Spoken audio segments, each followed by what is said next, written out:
Testing. Testing. Nintendo Switch Online is the worst idea ever. Testing. Testing. What do you guys think of the new voice? It's crazy how technology has advanced to the point of recreating real human voices.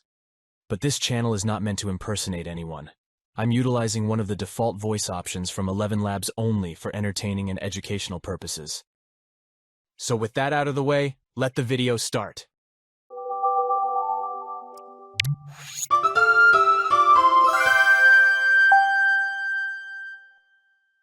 When you think of PC games, what kind of games you have in mind? Like this? Counter-terrorists win. Or this? Or maybe this? If you think of the last one, you're absolutely correct. Yeah, I'm not talking about PC games you find on home consoles or online platforms that support the controller. I meant PC games where your only option of controls are the mouse and the keyboard. Personal computers, or PC for short, are meant for work. But it's also okay to play some video games on the PC instead of a home console or a mobile device. This month I will focus on PC games that can only, or meant to, be played with the mouse, the keyboard, or both. I'm the big bro, and these are my top 5 favorite PC games.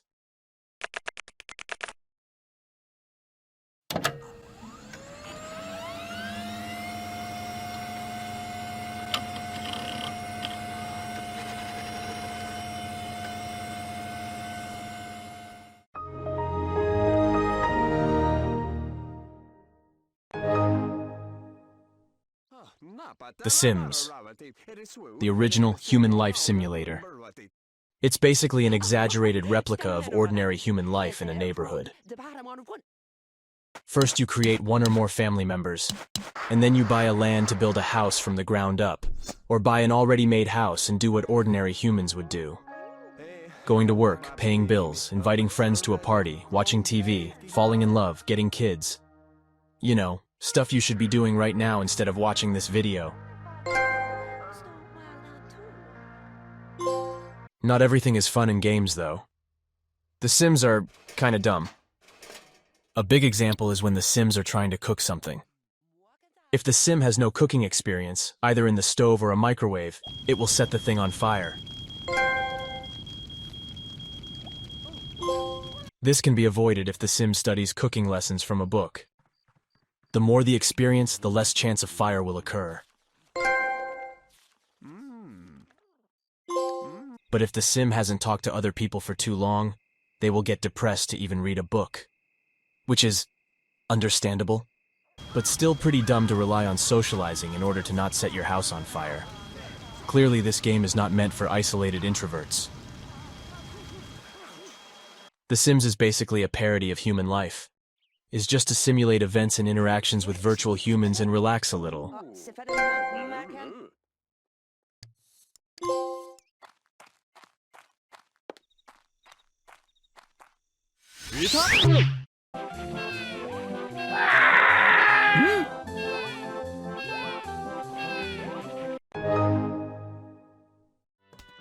Plants vs. Zombies. Plants vs. Zombies is a tower defense game. Your main objective is to protect your house from zombies that are coming to eat your brain. You will use a variety of plants to counter the zombies, such as the pea shooter, a cherry bomb, a walnut, to name a few.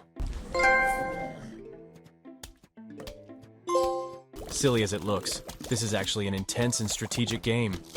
Every new level the zombies come with a new strategy to counter your plants, and vice versa. And some levels require you to come with a new method of defense. You can also play puzzle mini-games that are even more complex than the normal gameplay. It's the perfect game for killing time.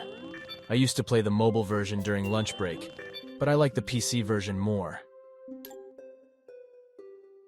Is this how you get your sick kicks? What? It's just an ordinary... Oh my goodness! Squidward! Papers, please. It's funny how most of the new recent streamers start with this game soon after their debut. Papers, Please is an indie game that consists in checking passports and other paperwork from foreigners and locals that are trying to cross the border checkpoint to get to Arstotzka. Your main objective is to earn enough money each day so you can keep your family fed, warm, and healthy. For that, you need to pay attention to not make any mistakes while checking the immigrants' papers. Simple enough, right? But no, this is where the game gets interesting. The characters in the game will test your morale as an inspector. For example, a mother wants to see his son after many years, but her papers have wrong info. She begs you to let her in, but doing so will get you a citation and lose money to maintain your own family.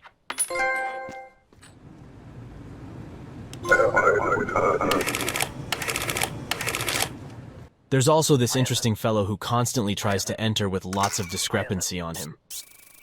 Which, by the way, it's because of him that many players got confused and didn't know what to do the first time they met him.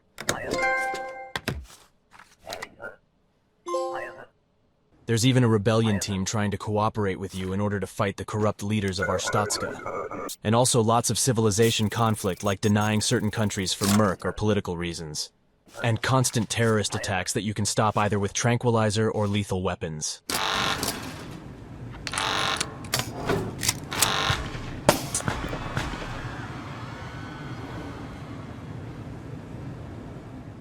Remember that scene in MGS3 when the boss talks to Snake about loyalty?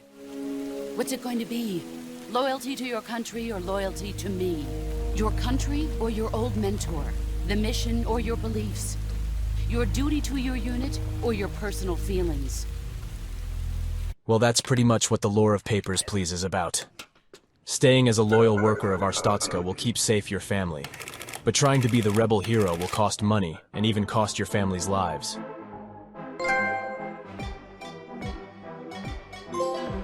You literally have the power to decide who enters to paradise, who is sent back to the misery, and who is sent to jail.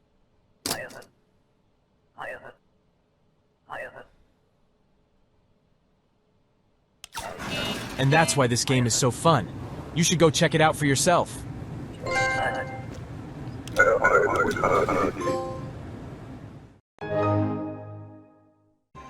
Roller Coaster Tycoon.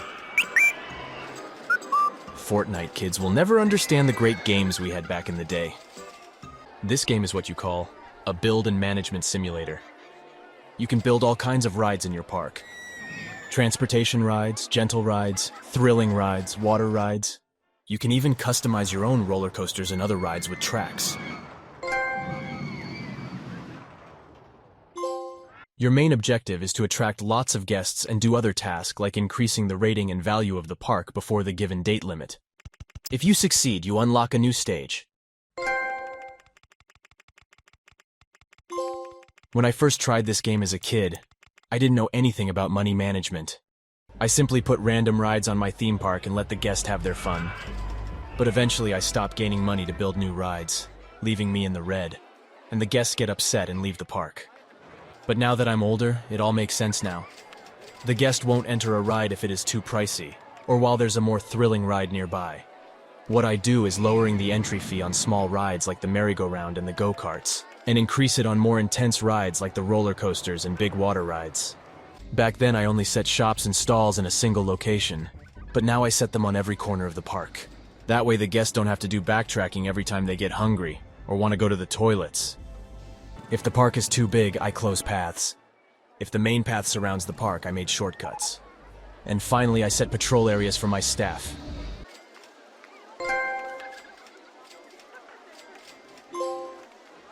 Learning from my past mistakes helped me understand the basics of managing business. And you know you did a great job when your own guests applaud you through the screen. I was like 7 when I tried this game for the first time. And after all these years, it's still more fun than that game that teaches you to lie.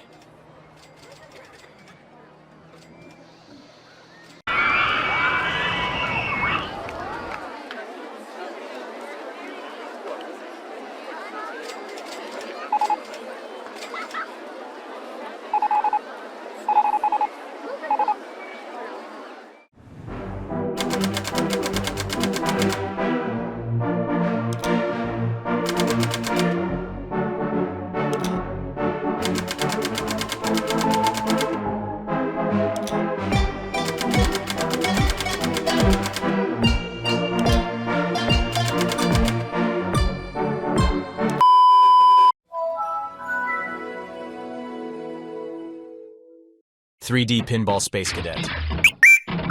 You remember that sound? It's the sound of fun without internet. Blaster Ball 2 Remix. Millions of variations of Breakout. And this is the most memorable of my childhood. Bud Redhead, The Time Chase. Little did I know this was my first Metroidvania game before I knew what Metroidvania even mean. Doki Doki Literature Club. 2 words, just Yuri.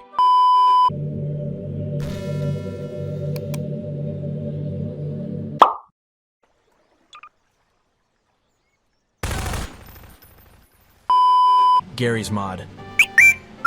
This reminds me of the classic Gmod videos in early 2000s. God, I miss the old YouTube so much. Getting Over It with Bennett Foddy. I don't know what's more frustrating, the game itself or the narrator. Insaniquarium Deluxe. Brought to you by the creators of Plants vs. Zombies, Fish vs. Aliens. Caution, it may destroy your mouse or your hand.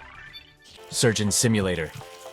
I don't recommend this game if you are a surgeon trainee or easily disgusted. The Typing of the Dead. This takes the saying, words can kill, to a whole new level. Spider Solitaire. My father used to play this a long time ago, but now he's more into Minecraft, and the #1 game on this list. The last top 4 games I mentioned involve building structures, managing resources, civil conflicts, and protecting your territory from attackers. Do you know which PC game has all of that? Empire Earth.